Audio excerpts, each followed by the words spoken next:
August 6, 1945. 7:09 a.m. Hiroshima Empire of Japan. The airfield at Hiroshima, Army Air Base, hums with routine motion. Ground crews move in practiced rhythm across the packed earth, their boots tapping lightly against scattered gravel.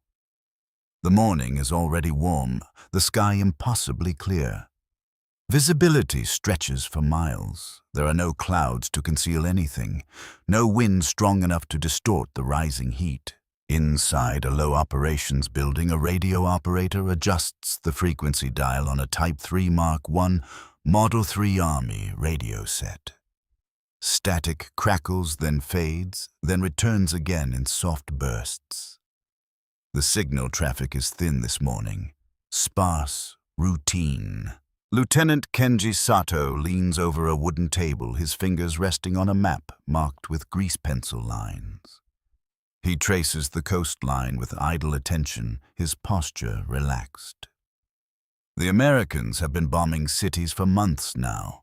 Firebombing, night after night. Tokyo burned, Osaka burned, Kobe burned. Hiroshima has not. That fact sits quietly in every room without being spoken. Outside, a pair of Nakajima Ki-43 Hayabusa fighters sit idle, their radial engines silent, their metal skins reflecting the early sunlight. Maintenance crews pass them without urgency. There are no alerts, no scramble orders, no sirens. At 7:15 a.m., a report arrives through the Regional Air Defense Network. High-altitude aircraft detected, few in number, heading west. The message is relayed without urgency. Probably reconnaissance, a corporal mutters, barely looking up from his clipboard. No one argues. Inside the regional headquarters, Major General Yoshio Tanaka listens as the report is read aloud. His expression does not change. High-altitude flights have become common. The Americans send single aircraft, sometimes small groups flying above interception range, mapping, observing, recording. They do not attack with just one plane. That is the assumption, and assumptions have become routine. Far above, at over 31,000 feet, the silver fuselage of a Boeing B-29 Superfortress cuts through the clear sky. Its name is Enola Gay. Inside the pressurized cabin, Colonel Paul W. Tibbets, Jr. sits steady at the controls. His hands are calm. The aircraft hums with controlled power. 4, right. 350, duplex Cyclone engines, maintaining a steady rhythm that fills the space with a constant vibration. Behind him in the bomb bay, a single device rests in suspension. It is not large, not by the standards of conventional bombs, but it carries a weight no one in Hiroshima can imagine. Captain William S. Parsons moves carefully within the narrow interior, checking connections, verifying components. The bomb known as Little Boy has been armed in flight. The final preparations are nearly complete.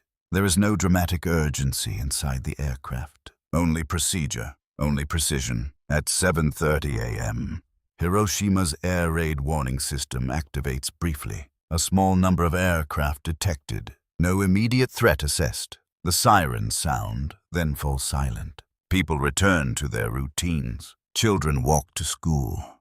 Workers move toward factories.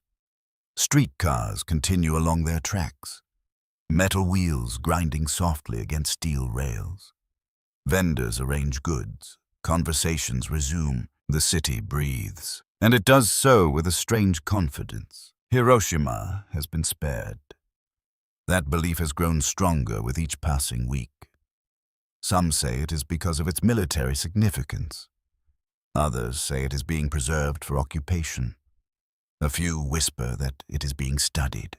But none of those thoughts carry fear. They carry explanation. Inside a communications room in Tokyo, hundreds of miles away, operators from the Imperial Japanese Army's Signal Intelligence Unit monitor incoming transmissions. Their equipment is limited. Their reach is imperfect. But they listen. They always listen. Fragments of American radio traffic have been intercepted before. Patterns have been noted, but clarity is rare. Encryption, distance, and interference reduce most signals to broken whispers. This morning is no different. A faint transmission is detected. High frequency. Short duration. Unclear origin. One operator adjusts his headset, leaning closer. "What was that?" another asks. "Probably nothing," comes the reply. The moment passes. At 7:45 a.m., the Enola Gay approaches its target. Bombardier Major Thomas W. Farabi moves into position, his eye aligned with the Norden bomb site. The city below appears calm, unmoving, clear. Perfect conditions. He makes minor adjustments, compensating for altitude, speed, wind. There is no resistance, no anti-aircraft fire, no interceptors climbing to meet them. Below, Hiroshima remains unaware. Inside the Army headquarters, Major General Tanaka signs a routine report. Supply shortages, fuel constraints, aircraft losses. The war is tightening, resources are thinning, but the belief remains. Japan can endure. Negotiations may still be possible. The Americans will not destroy everything. There are limits. There must be limits. At 8:09 a.m., final calculations are complete. "Ready," Farabi says. Tibbets does not respond immediately. His eyes remain forward, steady, focused on maintaining course. The aircraft holds its line. Inside the bomb bay, mechanical systems engage. At 8:15 a.m., the release mechanism activates. Little boy drops. There is no explosion, not yet. The bomb falls silently. A small shape descending through the clear morning air. It passes through layers of invisible atmosphere, its path uninterrupted, its purpose fixed. Inside the Enola Gay, Tibbets initiates a sharp banking turn, pulling the aircraft away from the target zone. The engines strain slightly as the massive bomber shifts direction. Timing is everything now. Seconds stretch. 43 seconds. Below, Hiroshima continues as it always has. A woman pauses at a doorway, adjusting a child's clothing. A soldier steps into sunlight, shielding his eyes.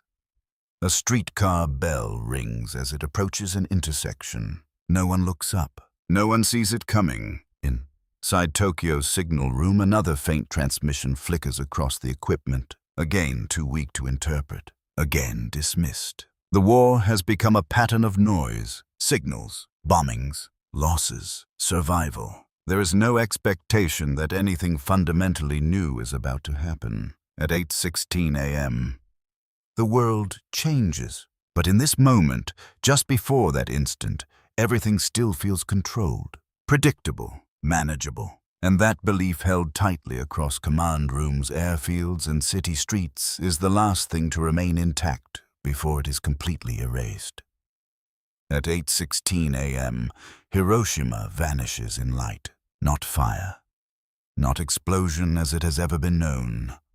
Light, a blinding absolute flash, tears across the city. Swallowing shadow, erasing form, overwhelming the eye before the mind can process what is happening. For a fraction of a second, everything is white. Then comes the force. Inside the Enola Gay, the shockwave has not yet reached them, but those aboard know the timing. Colonel Paul W. Tibbets, Jr. keeps the aircraft in a tight banking turn, pushing distance between them and the point below. The crew does not cheer. They do not speak much at all. They wait. 43 seconds after release, the device detonates approximately 1,900 feet above the center of Hiroshima. Captain Robert, a Lewis co-pilot, glances back through the small observation window. "What was that?" He breathes, though he already knows the answer is something no one has ever seen. Below them, the city is gone. A boiling mass of light and rising force expands outward in a perfect sphere, before distorting into something violent and unnatural.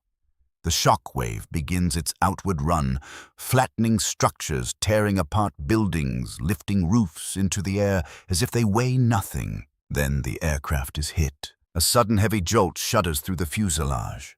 The Enola Gay bucks as the shockwave catches up, slamming into it with delayed force. "Christ," Lewis mutters, gripping his seat. Tibbets holds steady, correcting the aircraft's attitude with controlled movements. The engines continue their steady roar, but the vibration has changed. Something immense has just happened behind them. Inside the rear compartment, Sergeant George R. Caron looks through his camera lens, hands trembling slightly as he captures images of the rising column. It is already forming, a massive rising pillar of smoke and fire, climbing upward faster than anything they have ever witnessed. It does not behave like firebombing. It does not spread outward in waves. It rises, it grows, it consumes. At 8:17 a.m., the first fragments of reality begin to reach the outskirts of Hiroshima. A communications line cuts out. Then another. Inside a regional relay station several kilometers away, an operator stares at a silent board. Lines that were active moments ago are now dead. All circuits lost, a supervisor asks. The operator shakes his head confused. Not all. Just Hiroshima. The word hangs in the air. Hiroshima. Not a gradual failure. Not intermittent interference. Complete silence. Inside the Imperial Japanese Army's Signal Intelligence Section in Tokyo, a monitoring officer adjusts his headset again.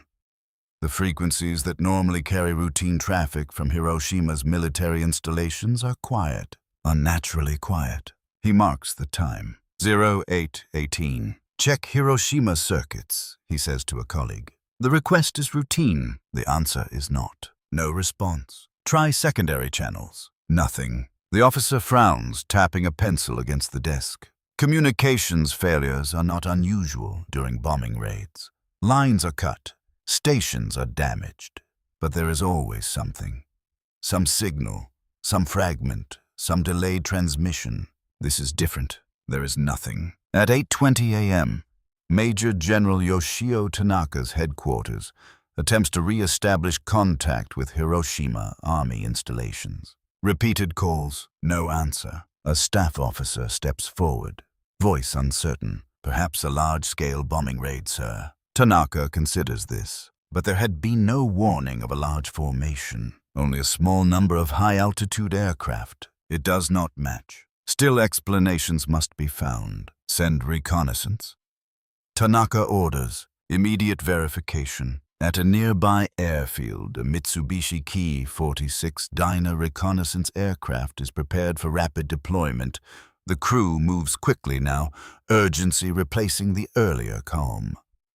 Engines are primed, fuel lines checked, instruments set. Lieutenant Hiroshi Tanaka. The pilot climbs into the cockpit, adjusting his goggles. What are we looking for?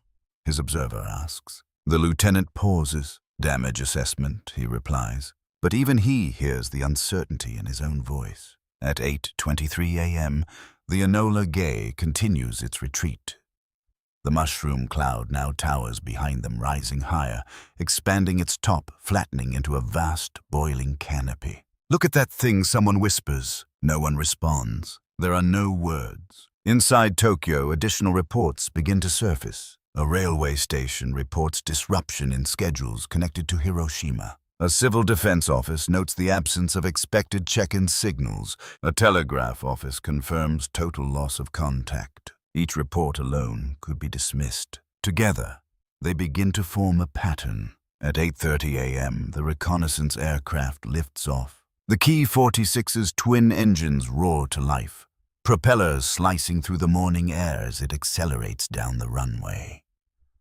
Within seconds, it is airborne, climbing steadily toward altitude. Inside the cockpit, Lieutenant Tanaka scans the horizon. The sky is still clear. There is no visible sign of large-scale bombardment. No smoke columns stretching across wide areas. Nothing that matches the scale of silence being reported.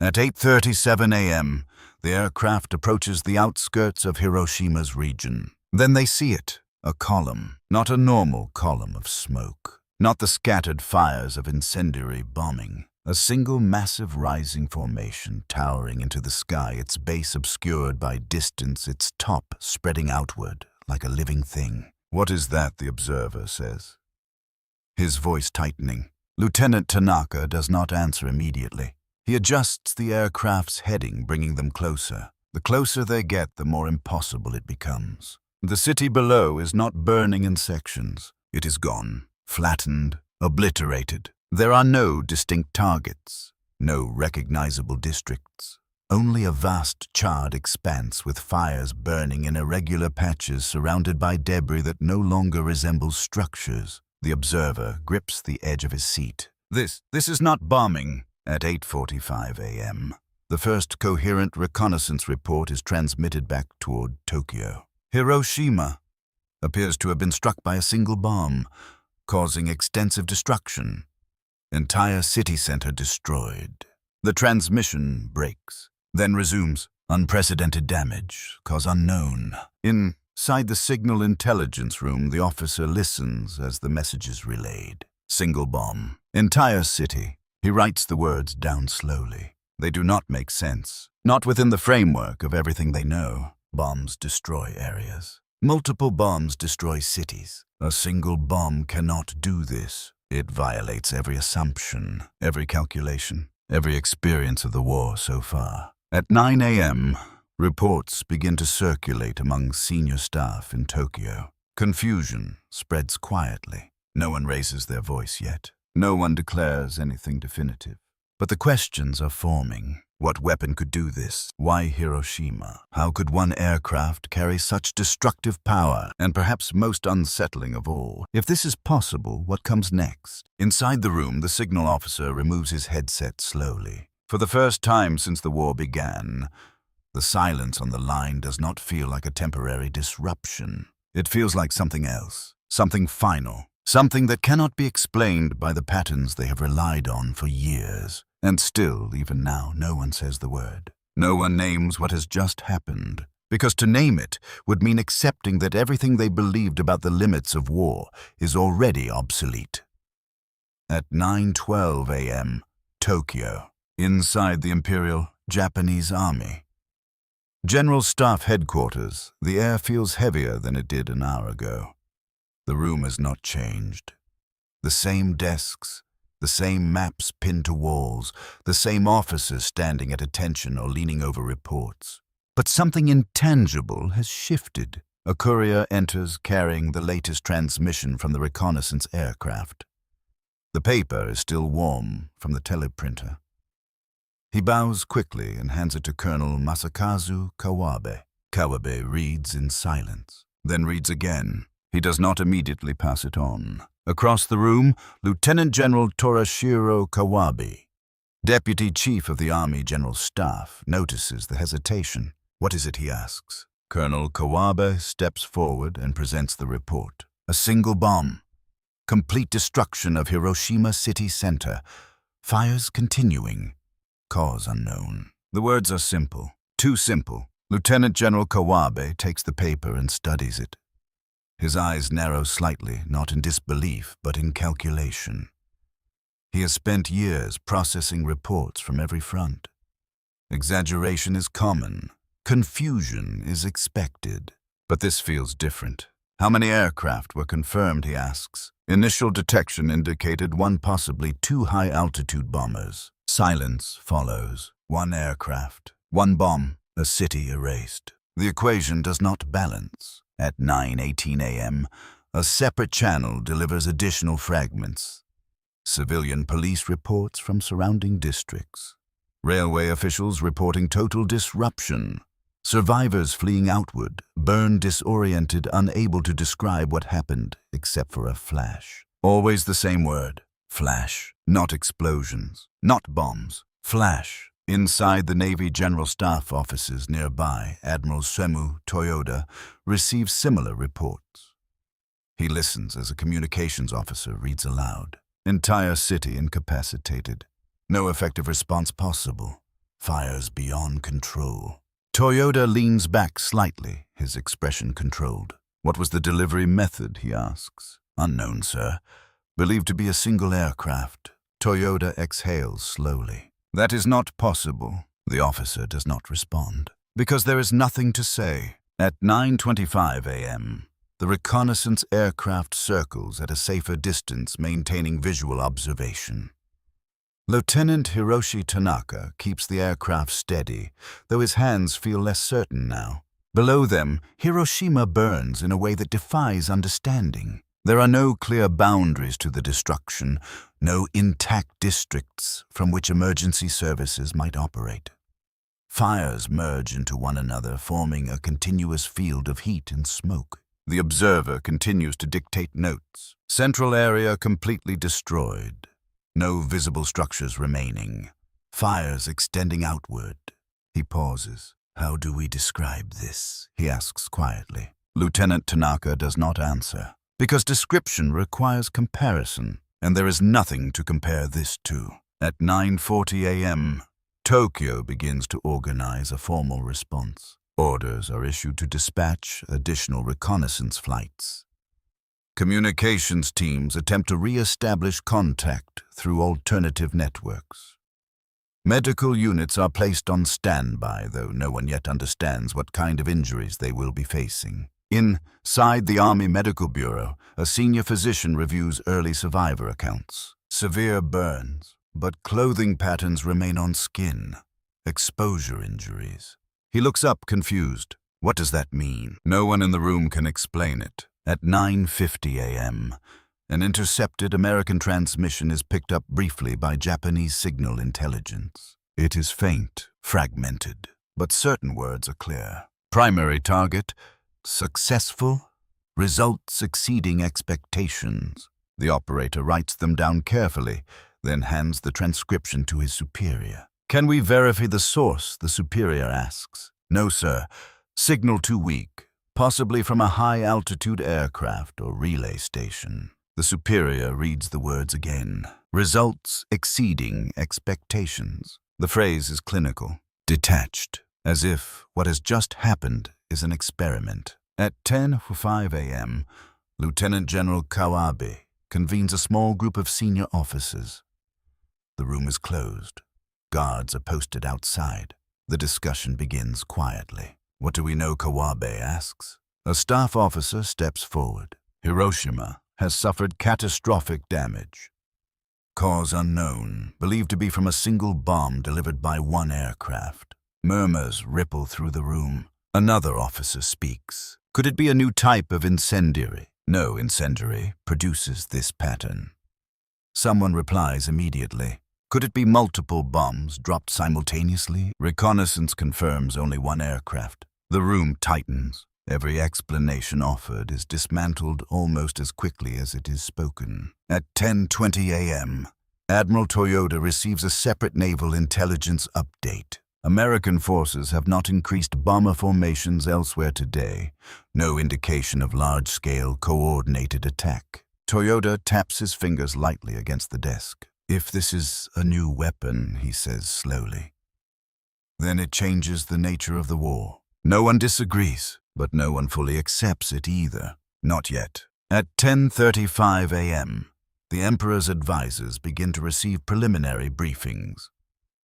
The language used is cautious, deliberately vague. Severe damage, unusual characteristics, investigation ongoing. No one dares to present conclusions without certainty, because certainty carries consequences. At 10:50 a.m., another reconnaissance report arrives. Radiation effects suspected. The word is unfamiliar in this context. It has no operational meaning within current military doctrine. "What does that imply?" Kawabe asks. The officer hesitates. "We do not know, sir." The admission hangs heavily. At 11:10 a.m., survivors continue to reach the outskirts of the destroyed city.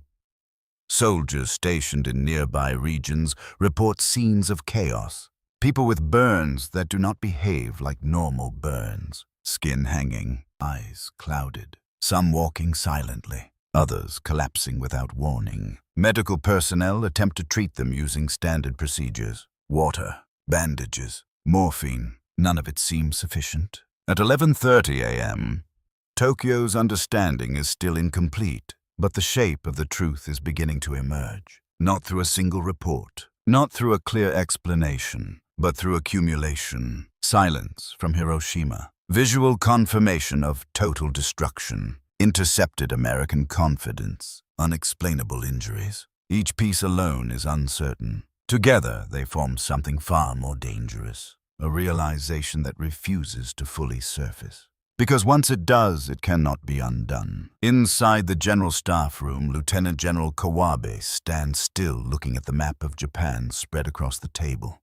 Hiroshima is marked with a small symbol, a symbol that no longer represents reality. He places a finger on the city's location, then slowly removes it. No one speaks, because the question that now exists in every mind has no answer. They are ready to accept. If one bomb can do this, how many more do the Americans have at 12 p.m.? Tokyo. The noon hour passes without ceremony inside the Imperial Japanese Army General Staff Headquarters. No one leaves for meals. No one speaks of routine matters. The war, which has consumed every hour for years, now feels compressed into a single question that no one can fully articulate. Lieutenant General Torashiro Kawabe stands at the center of the operations room, surrounded by maps, reports, and men who have spent their entire careers preparing for war as they understood it. That understanding is slipping. A communications officer steps forward with another update. Additional reconnaissance confirms total destruction within a radius exceeding several kilometers. Fires continue to spread. No organized response detected. Kawabe nods once. Casualty estimates. The officer hesitates. Unknown. Likely. Extensive.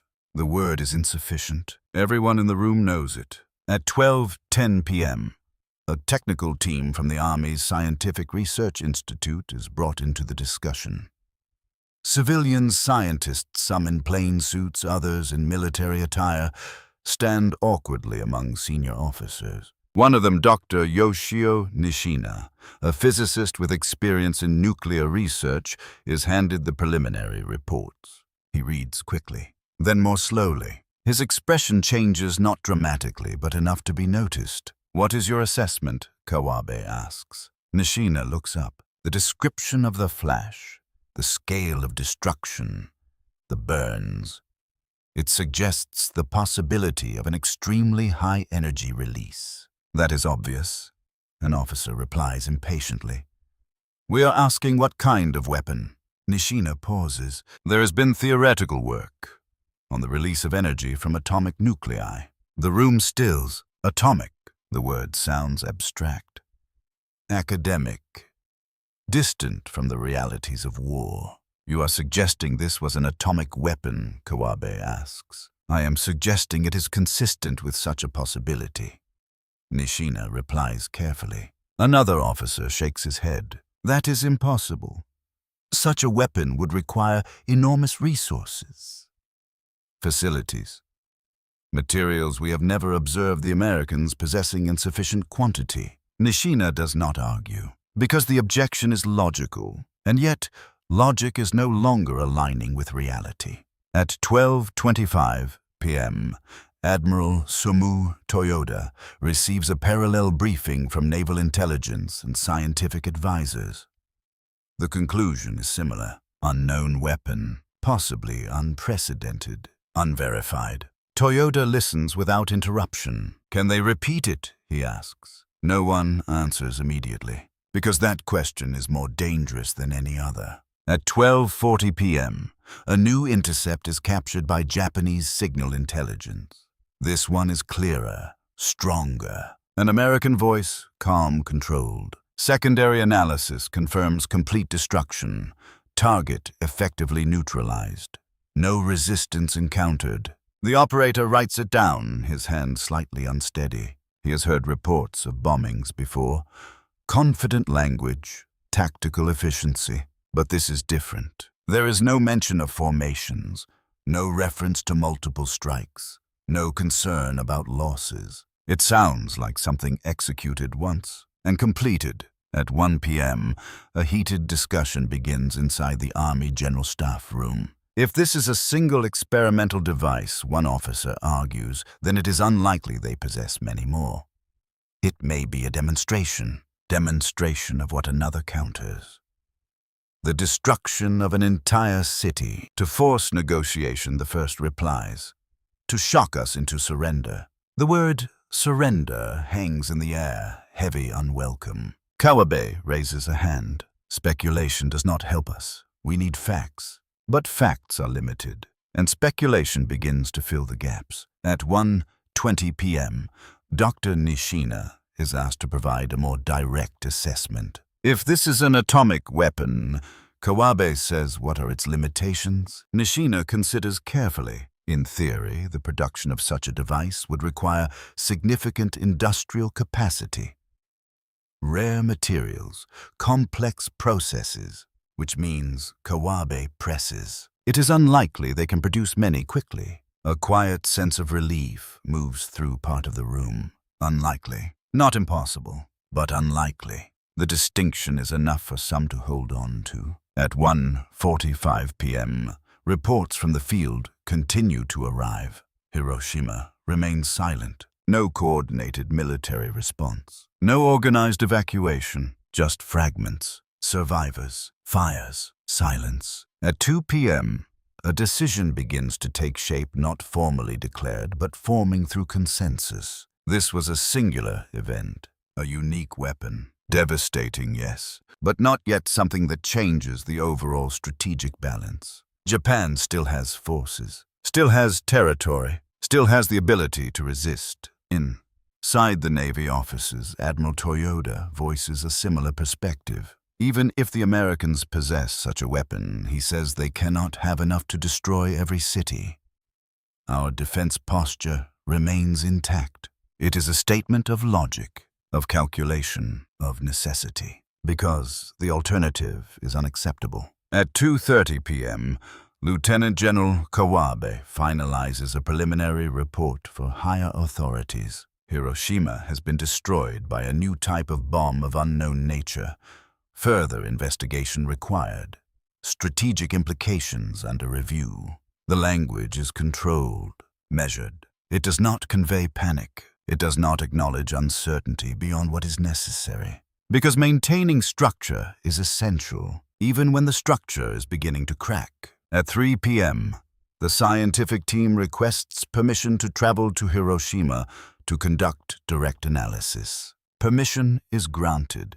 A small group prepares to depart. They will bring instruments, measurement tools, questions. They do not yet know that the answers waiting for them will only deepen the uncertainty. At 3:30 p.m., intercepted American communications continue to suggest confidence. No mention of follow-up strikes. No indication of immediate repetition. This reinforces the belief forming within Japanese command. A powerful weapon, but perhaps limited, perhaps rare. At 4 p.m., as the day begins to move toward evening, the overall assessment remains incomplete, but a dangerous assumption has taken root. This was extraordinary, but not decisive. This was shocking, but not yet war-ending. Inside the general staff room, Kawabe looks once more at the map. Hiroshima is marked differently now, not as a functioning city, but as something else, an absence. He turns away, because focusing too long on that absence leads to a conclusion he is not prepared to accept,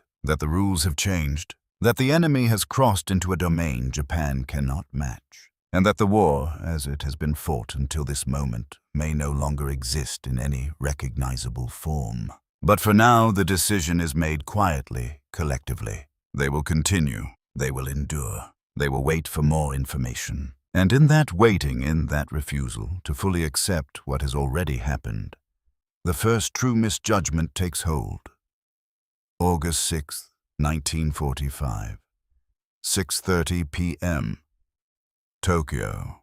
The light outside the imperial palace has softened into evening, but inside the government chambers there is no sense of closure to the day. Lamps burn steadily over polished wooden tables. Papers are stacked in uneven piles. The air smells faintly of ink, sweat, and fatigue. The war has entered a new phase, though no one has officially declared it. Prime Minister Kantaro Suzuki sits at the head of the council table, his posture composed but rigid.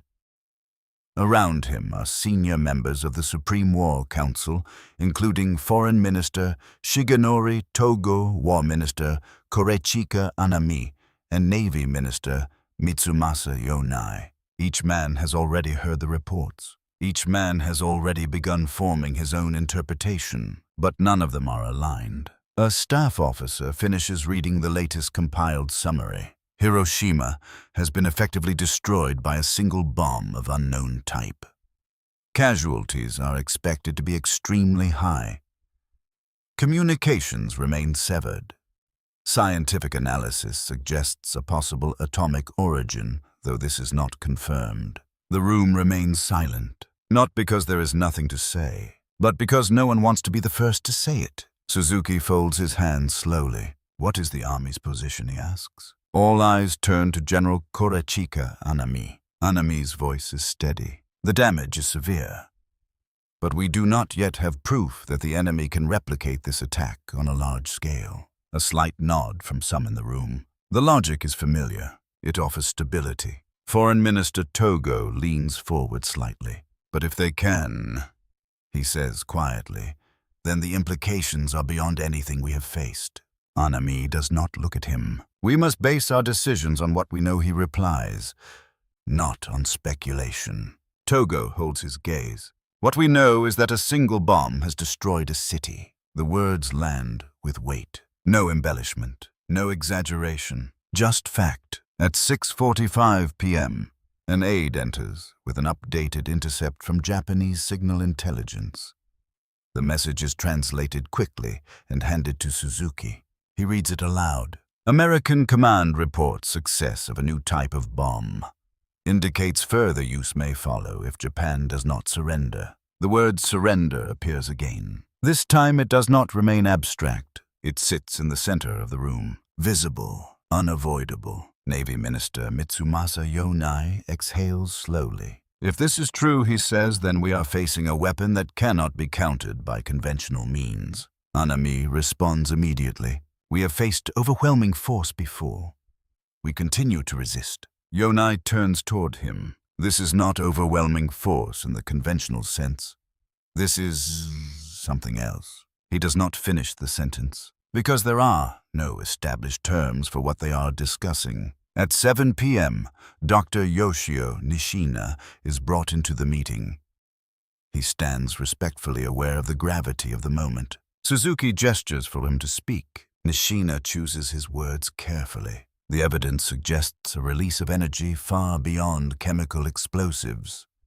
The characteristics are consistent with what we understand of atomic reactions. Anami's expression tightens slightly. "You are confirming this is an atomic bomb." "I am saying it is highly likely," Nishina replies. A pause follows, longer this time, because likelihood is enough. It does not require certainty. At 7:10 p.m., Togo speaks again. "If the Americans possess this weapon even in limited numbers, then our position becomes untenable." Anami shakes his head. "Only if they can use it repeatedly. We have no evidence of that."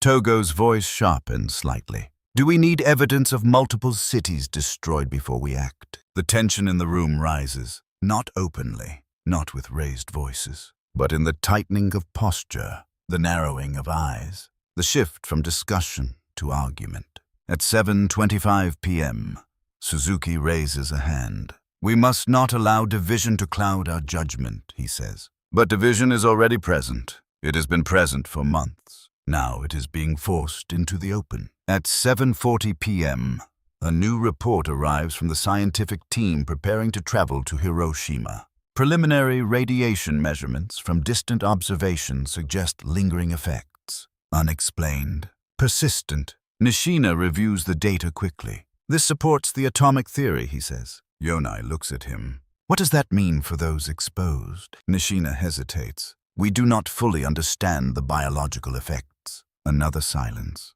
Because uncertainty is now extending beyond strategy into human consequence.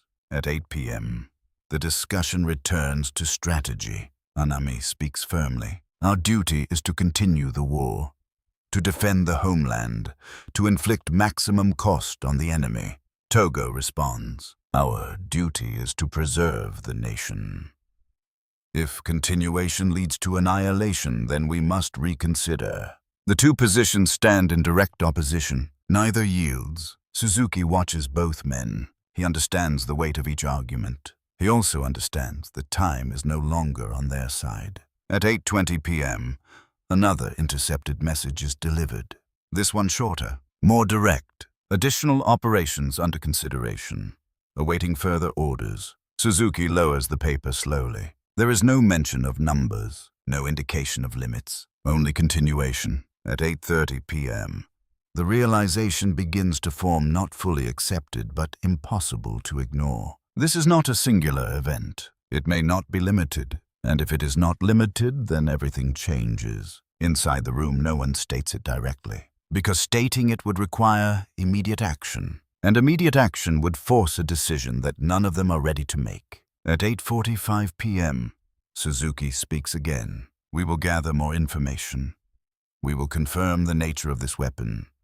Until then, no final decision will be made. It is a postponement, a necessary one, but also a dangerous one, because the turning point has already been reached. It simply has not been acknowledged. At 9 p.m., the meeting adjourns. The men leave the room one by one, each carrying the same thought, though none express it aloud. If what happened in Hiroshima can happen again, then the war has already been decided. They are simply the last to admit it.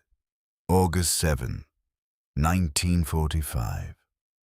8 a.m., Tokyo. The night has not brought clarity. It has brought fragments, conflicting reports, incomplete data. Survivor accounts that sound more like hallucinations than military intelligence. By morning, the Imperial Japanese leadership is not more certain than they were 12 hours earlier. They are less. Inside the Army General Staff building, officers move quickly between rooms carrying updated dispatches. The tone has changed. The careful restraint of the previous day is giving way to urgency. Not panic, but something close. Lieutenant General Torashiro Kawabe stands at a long table covered with new documents. He has not slept. His uniform remains precise, but his eyes show strain. "Read it again," he says. A communications officer obeys. Medical reports from Hiroshima outskirts indicate victims suffering delayed symptoms. Severe burns without external flame exposure. Internal bleeding. Sudden collapse hours after initial survival. The officer lowers the paper. "We have no precedent for this." Kawabe nods slowly. "Continue collecting data." But data is no longer enough. At 8:15 a.m., Dr. Yoshio Nishina and his team prepare to depart Tokyo for Hiroshima. They carry instruments, notebooks, and a growing sense that they are walking towards something fundamentally unknown. Before leaving, Nishina is called into a brief meeting with senior officials. "You will confirm whether this was an atomic device," Kawabe tells him. Nishina bows slightly. "I will report what the evidence shows." There is no reassurance in his voice. At 8:30 a.m., intercepted American communications increase in frequency.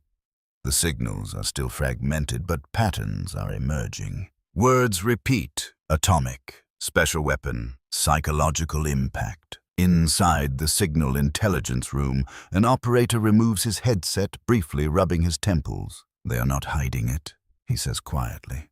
His superior looks at him. Why would they? There is no answer. At 9 a.m., the Supreme War Council reconvenes. Prime Minister Kantaro Suzuki sits once again at the head of the table. The atmosphere is different now. The previous day's cautious detachment has been replaced by something more immediate. Foreign Minister Shigenori Togo speaks first. "We have received confirmation from multiple sources that the weapon used in Hiroshima was atomic in nature." War Minister Korechika Anami remains still. "Confirmation is not absolute," he replies. Togo does not hesitate. It is sufficient. The distinction matters less with each passing hour. At 9:10 a.m., Navy Minister Mitsumasa Yonai adds his perspective. "If the Americans are openly referring to this as an atomic bomb, then they intend for us to understand its significance. Anami's jaw tightens slightly, or they intend to exaggerate its capabilities to force surrender. Yonai shakes his head. The destruction of Hiroshima does not require exaggeration. Silence follows. Because that is true. At 9:20 a.m., a new report arrives from the field. Military units stationed near Hiroshima are unable to enter the central area. Heat remains intense. Fires continue. Unidentified hazards reported. The phrase is unusual. Unidentified hazards. It suggests something beyond physical destruction. At 9:30 a.m., Dr. Nishina's transport departs Tokyo. As the aircraft climbs, he looks down at the landscape below. Cities, fields, rivers, all still intact. For now, he closes his eyes briefly, because what he is about to confirm will change how all of it is seen. At 10 a.m., inside the War Council, the debate intensifies. Togo leans forward. "We must consider the possibility that this weapon will be used again." Anami responds immediately.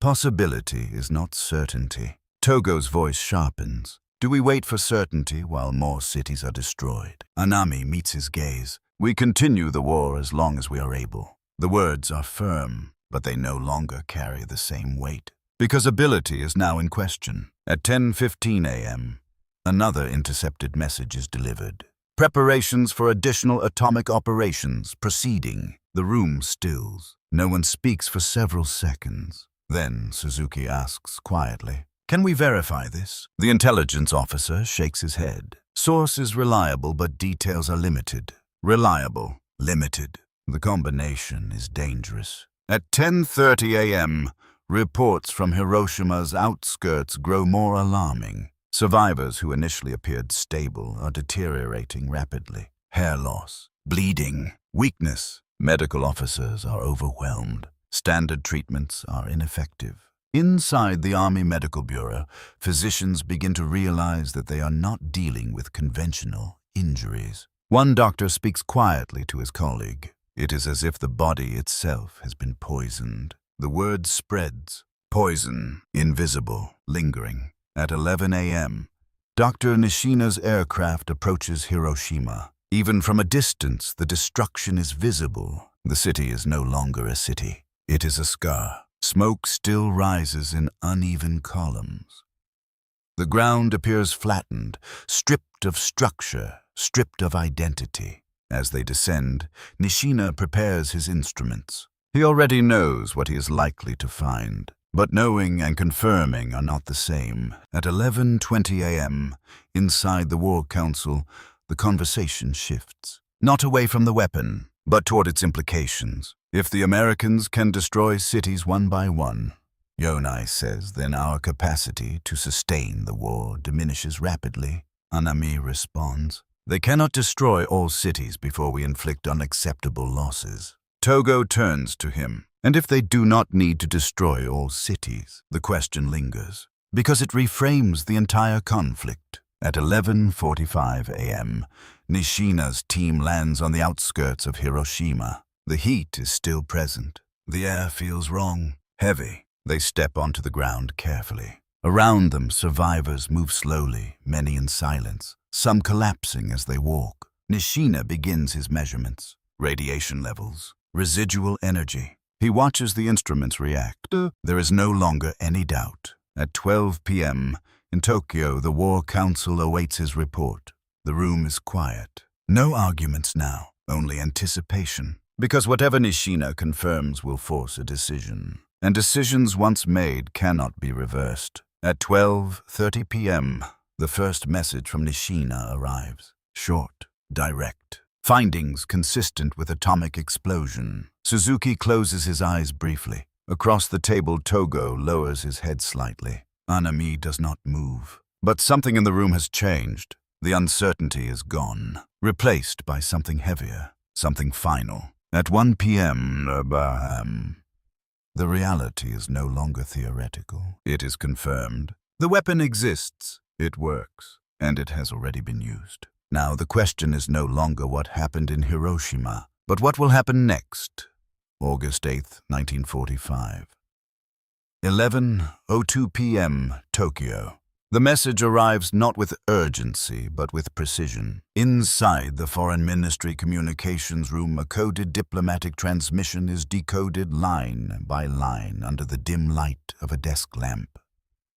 The operator's hands remain steady as he transcribes the contents, but his breathing slows as the meaning becomes clear. He reads it once, then again. Then he stands. Immediate delivery to the foreign minister. Moments later, Shigenori Togo holds the translated text in his hands. The Soviet Union has declared war on Japan. The neutrality pact is over. There is no ambiguity, no negotiation, no delay. The Soviet Far East armies have already begun offensive operations. Togo does not speak immediately, because this is the collapse of something far larger than a diplomatic agreement. This is the collapse of the last strategic assumption that Japan has relied on. At 11:15 p.m., Prime Minister Kantaro Suzuki is awakened and brought the message. He reads it in silence, his expression tightening slightly. "Are we certain?" he asks. "Yes, Prime Minister." Multiple confirmations. Suzuki nods slowly. "Inform the War Council. Immediate session. At 11:40 p.m., the Supreme War Council assembles once again." The room feels different now. Not tense, not uncertain, but compressed, as if time itself has narrowed. Togo speaks first. "The Soviet Union has entered the war against us." There is no reaction at first, because the words take time to settle. War Minister Korechika Anami looks up. "When?" "Effective immediately. Their forces are advancing into Manchuria." Anami exhales slowly. The implications unfold rapidly. Japan has been attempting to use the Soviet Union as a potential mediator with the Allies. That path is now gone. Completely. At 11:50 p.m., Navy Minister Mitsumasa Yonai speaks quietly. "This changes everything." Anami does not respond, because he understands that it does. But understanding does not equal acceptance. At 12:05 a.m., August 9th, 1945. The discussion begins, and it is no longer theoretical. Togo leans forward. "With the Soviet entry into the war, we are now facing a two-front conflict we cannot sustain." Anami replies, his voice firm. "We have anticipated Soviet action. Our forces in Manchuria are prepared." Togo's expression sharpens. Prepared for what? A full-scale invasion supported by overwhelming mechanized forces. Anami does not answer immediately, because preparation has always been relative, and reality is now absent.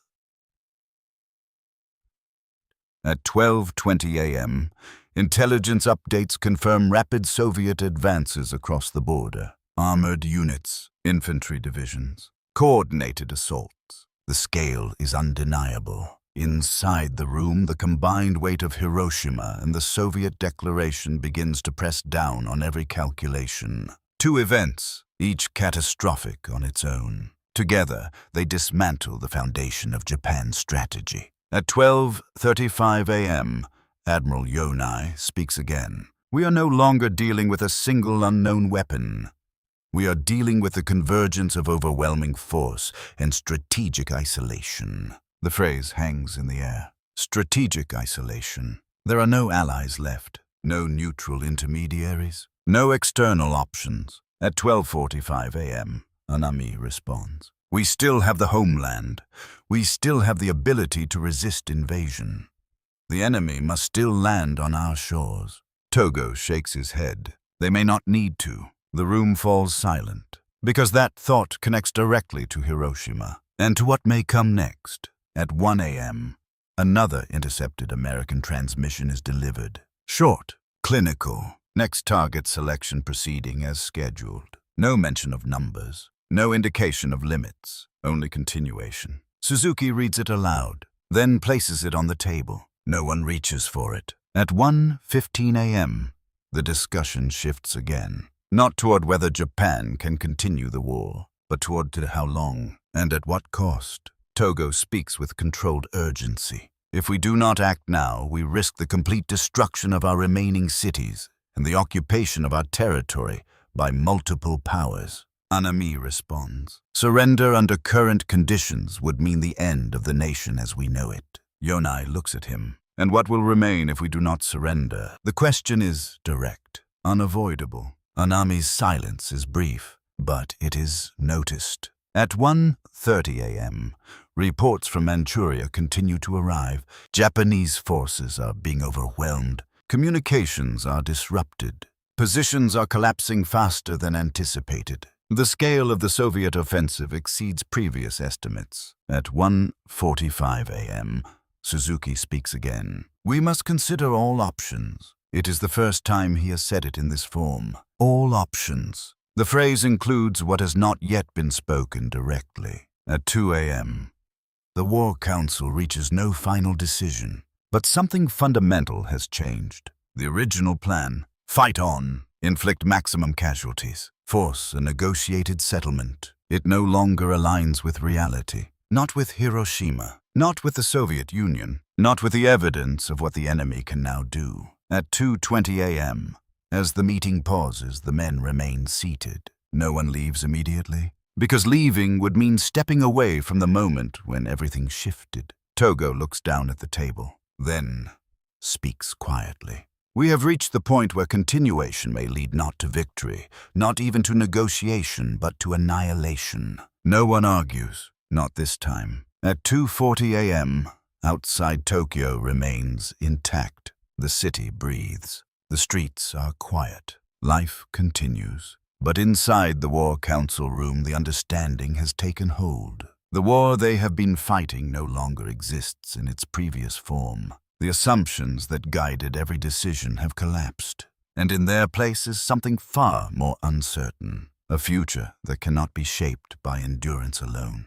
At 3 a.m., the meeting adjourns temporarily. No resolution, no declaration, only the weight of what is now undeniable. The original plan is no longer viable. It has not been officially abandoned, but it has already failed. August 9th, 1945, 9:20 a.m. Nagasaki Empire of Japan. The morning sky over Nagasaki is layered with broken cloud. Visibility shifts between clear gaps, and drifting cover the light, uneven the air, heavy with humidity. It is not the perfect clarity of Hiroshima 2 days earlier. It is uncertain, obstructed. At the Mitsubishi Steel and Arms Works, laborers move through their routines slower than usual, their conversations quieter. News of Hiroshima has spread, but not as a complete truth. Only fragments. A city destroyed. A single bomb. Unconfirmed. Unbelievable, and yet impossible to ignore. Inside a nearby air defense station, operators track incoming radar signals. The equipment hums softly, its green displays flickering with intermittent returns. A small formation has been detected. High altitude, limited number. The same pattern. One operator glances at another. Hiroshima, he says quietly. No one responds, because the connection is understood. At 9:44 a.m., a Boeing B-29 Super Fortress appears above the cloud layer. Its name is Boxcar. Major Charles W. Sweeney holds the controls steady, guiding the aircraft toward its target. Inside the bomb bay rests a second device, more complex, more powerful, more certain. Behind him, Captain Frederick L. Ashworth oversees the weapon systems, his attention fixed on the sequence that must unfold with precision. The mission has already encountered complications, fuel issues, cloud cover over the primary target, Kokura, time lost, decisions forced. Now Nagasaki is the secondary objective, not chosen for symbolism, chosen because it is available. At 10:45 a.m., inside Tokyo, the Supreme War Council reconvenes once more. Prime Minister Kantaro Suzuki sits with the same men, but the tone is different. There is less argument, more urgency. Foreign Minister Shigenori Togo speaks first. We must respond to the Potsdam Declaration. The declaration issued by the Allies has been known for weeks. Surrender. Unconditional. The terms are severe, but now they are no longer theoretical. War Minister Korechika Anami responds, "We cannot accept unconditional surrender. We must secure terms that preserve the Emperor's system." The Emperor, the core of the nation, the line that cannot be crossed. Navy Minister Mitsumasa Yonai nods slightly. "That must be our minimum condition." At 10:58 a.m. in Nagasaki, the sky shifts. Clouds open briefly. A gap. Enough. Inside Boxcar Sweeney makes the decision. This is it. The bombardier Captain Kermit Biahan aligns the sight. Below, the city appears in fragments through the shifting cloud cover. Industrial districts, residential areas, valleys and hills, not fully visible, but sufficient. At 11:02 a.m., the bomb is released. Fat Man. It falls. 30 seconds. 40 seconds. Time stretches again. At 11:02 and 30 seconds, Nagasaki is consumed. A flash. Then a rising force. Different terrain. Different structure, but the same outcome. Destruction. Inside the aircraft, the crew braces as the shockwave reaches them. A violent jolt. A second. Then silence. Behind them, the cloud rises. Massive. Unmistakable. At 11:15 a.m., the first reports begin to reach Tokyo. Fragmented. Unconfirmed. Large-scale explosion in Nagasaki. Cause unknown. The room stills. No one speaks immediately, because they recognize the pattern. At 11:25 a.m., additional confirmations arrive. Single aircraft. Single bomb. Extensive destruction. The same words. The same structure. The same impossibility. Togo closes his eyes briefly, then opens them. "It has happened again," he says. The words are simple, but final. At 11:40 a.m., War Minister Anami remains silent. His posture is unchanged, but the space around him feels different, because the argument that this was a singular event has collapsed completely. At 12 p.m., Admiral Yonai speaks quietly. They can repeat it. No one contradicts him, because there is no longer any basis to do so. At 12:15 p.m., intercepted American communications confirm the strike. Second atomic bomb deployed. Target achieved. The operator reading the message does not look up, because there is nothing to add. At 12:30 p.m., the War Council begins to shift, not in conclusion, but in direction. The question is no longer whether the weapon exists, or whether it can be used again. Both have been answered. The question is what remains to be done. Togo leans forward. "We must act immediately." Anami speaks, but his voice is different now. Lower, more measured. "We must ensure the preservation of the nation." The words have changed, subtly, but significantly. At 1 p.m., discussions begin regarding possible conditions for surrender. Protection of the Emperor, avoidance of occupation terms that would dismantle the state, maintenance of internal structure. These are not demands. They are attempts to recover something, anything, from what has already been lost. At 1:30 p.m., reports from Nagasaki grow clearer. The destruction is extensive, not identical to Hiroshima, but comparable, sufficient. At 2 p.m., the realization deepens. There is no pattern that limits this weapon to a single use. No evidence that the Americans possess only two. No guarantee that there will not be a third, or a fourth, or more. At 2:30 p.m., Suzuki speaks quietly. "We are no longer deciding how to win the war." No one interrupts him. "We are deciding how the war will end." The room absorbs the statement, because it reframes everything. At 3 p.m., outside Tokyo continues to stand. But inside the War Council, the last attempts to preserve the original strategy are being replaced. Not by acceptance, not yet, but by necessity. They begin to shape terms, to draft messages, to consider responses, to reach outward even as options close. They are trying to recover control, but control has already shifted, permanently. August 9th, 1945. 11:50 p.m., Tokyo. The room is sealed, heavy doors closed, guards posted outside. Inside, the highest leadership of the empire sits in silence that feels heavier than any argument that has come before. Prime Minister Kantaro Suzuki sits at the head of the table, his hands resting motionless. To his right, Foreign Minister Shigenori Togo leans slightly forward, his posture tense but controlled. Across from them, War Minister Korechika Anami remains rigid, his expression unreadable. The Supreme War Council has been debating for hours. Hiroshima, Nagasaki, the Soviet invasion. Three forces converging, each one lone severe, together decisive. At 11:52 p.m., Suzuki speaks quietly. "We must come to a conclusion." There is no response, because every man in the room already knows what the conclusion implies. At 11:55 p.m., Togo breaks the silence. The situation is no longer sustainable. Continued resistance will result in further destruction without altering the outcome. His voice is calm, measured, but there is urgency beneath it. Anami responds slower now than before. "If we accept the terms as they are, we risk losing everything that defines the nation." Togo meets his gaze. "And if we do not?" The question is no longer rhetorical. It demands an answer. Anami does not speak immediately, because the answer has become unavoidable. At 11:58 p.m., Admiral Mitsumasa Yonai adds his voice. "The Navy can no longer effectively defend the homeland.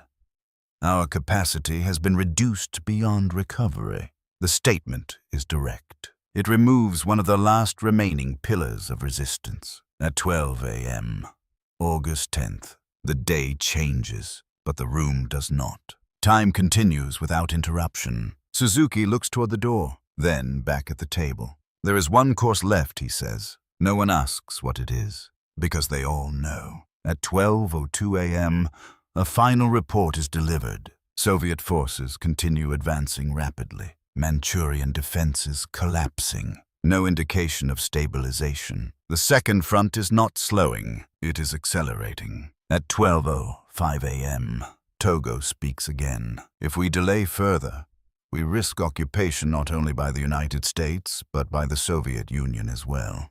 The implication is clear. Division, loss of sovereignty." Anami's hand tightens slightly on the table. He understands the strategic reality, but understanding does not ease the weight of the decision. At 12:08 a.m., Suzuki rises slowly. "We are divided," he says. It is the first time the division has been stated so plainly. 3 members favor acceptance. 3 oppose. A deadlock. At 12:10 a.m., Suzuki gives the order. "We will seek the Emperor's decision." The words change everything, because this is no longer a military or political debate. It is a moment of final authority. At 12:15 a.m., preparations begin to present the situation to Hirohito. Documents are gathered, arguments summarized, positions clarified. But none of it fully captures what has happened, because what has happened is beyond documentation. At 12:30 a.m., the chamber is prepared.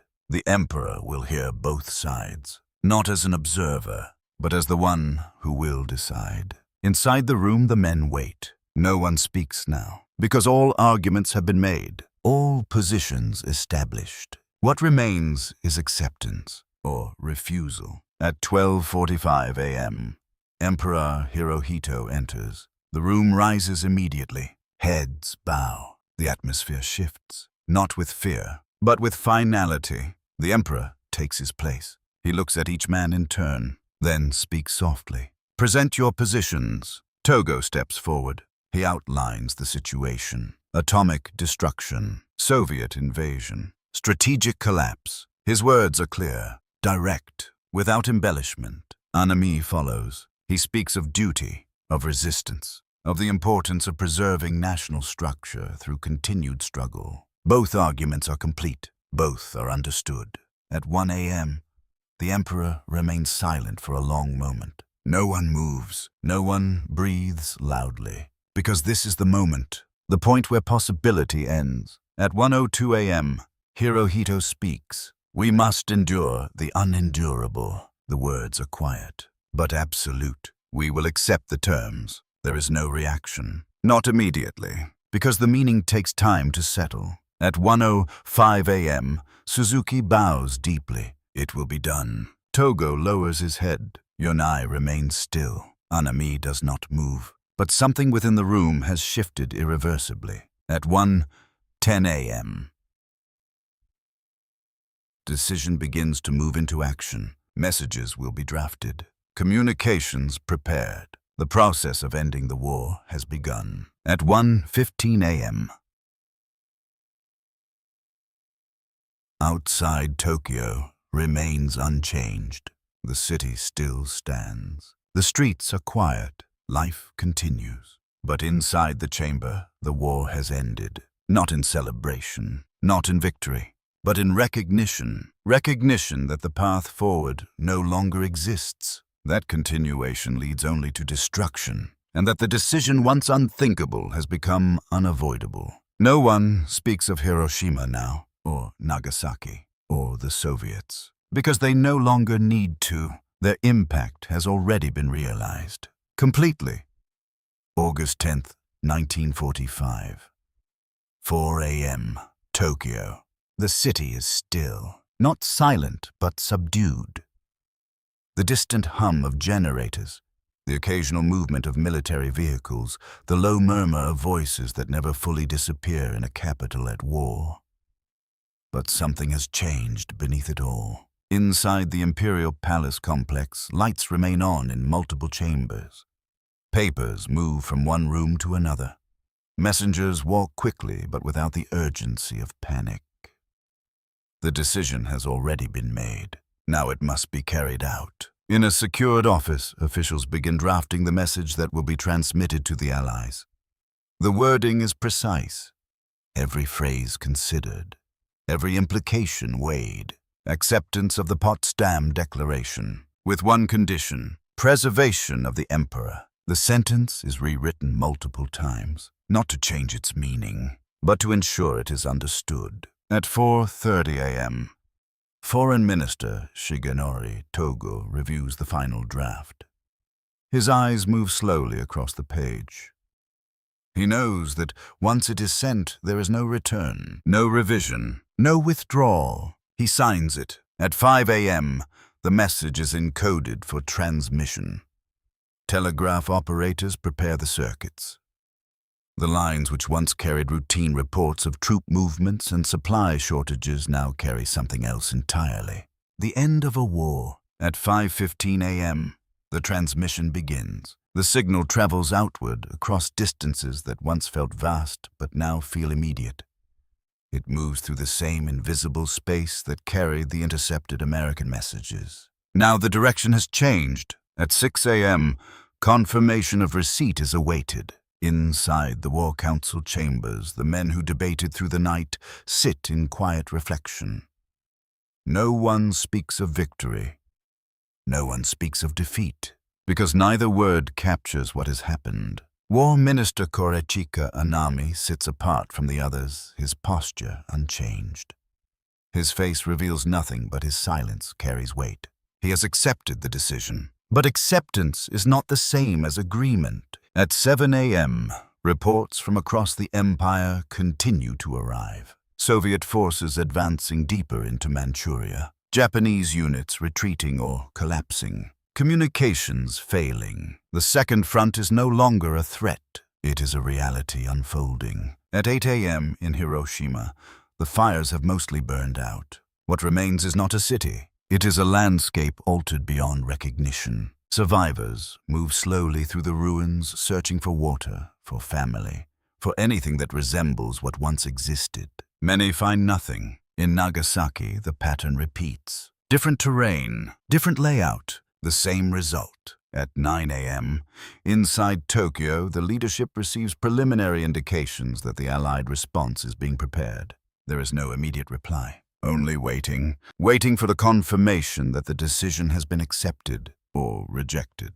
At 10 a.m., the reality begins to settle across different levels of command. Orders are issued quietly. Preparations for ceasefire. Conditions. Instructions to maintain order. Guidance on how to respond to further attacks if they come. But there is a growing understanding that further attacks may not be necessary. The outcome has already been determined. At 11 a.m., inside the Imperial Palace, Emperor Hirohito prepares for what will come next. A message to his people, a declaration, not of victory, but of acceptance. The language is formal, carefully constructed, because it must carry a meaning that has no precedent. At 12 p.m., the day continues. The sun rises higher over Tokyo. The city remains intact, but its future has shifted irreversibly. At 1 p.m., within the Army General Staff offices, review the final reports from Hiroshima and Nagasaki. Casualty estimates remain uncertain. The scale is beyond calculation. The nature of the weapon is now fully understood, not in theory, but in consequence. A single device, a single moment, an entire city erased. Twice, at 2 p.m., intercepted American communications continue, but their tone has changed. Less urgency, more confirmation. The objective has been achieved. At 3 p.m., inside the War Ministry, Anami stands alone for a moment, looking at a map of Japan. The same map that once represented positions, defenses, possibilities. Now it represents something else. Vulnerability. He traces the locations of Hiroshima and Nagasaki. 2 points, 2 absences, then he lowers his hand. At 4 p.m., the first clear indication arrives that the Allied powers are considering the Japanese message. No immediate acceptance, but no rejection. The process is moving forward. At 5 p.m. across Tokyo, rumors begin to spread. Something has changed. No one knows exactly what, but the atmosphere is different. Less tension, more uncertainty. At 6 p.m., the leadership waits, because waiting is all that remains. The decisions have been made. The message is sent. The consequences set in motion. There is nothing left to influence. At 7 p.m., the realization settles fully, not as a sudden revelation, but as a quiet certainty. The war has ended, not because every battle has been fought, not because every soldier has fallen, but because the conditions that allowed it to continue no longer exist. At 8 p.m., the city grows darker as evening returns. Lights appear in windows. Voices carry through streets. Life continues, but it does so in a world that has changed in a way no one fully understands yet. At 9 p.m., inside the Imperial Palace, preparations continue for the Emperor's broadcast. The words will be recorded, transmitted, heard by millions, but at this moment they exist only on paper. At 10 p.m., the final reports of the day are compiled. Hiroshima, Nagasaki, Soviet advance, diplomatic response, each one a part of the same sequence, each one irreversible. At 11 p.m., the leadership disperses, not with ceremony, not with acknowledgement, but with the understanding that what has happened cannot be undone. The assumptions that guided them, the strategies they trusted, the belief that the war could be shaped through endurance, all of it has been overtaken, not gradually, but in moments. Moments of light, moments of decision, moments that arrived without warning and left no space for recovery. And now, as the night settles once more over Tokyo, there is nothing left to decide. Only what remains,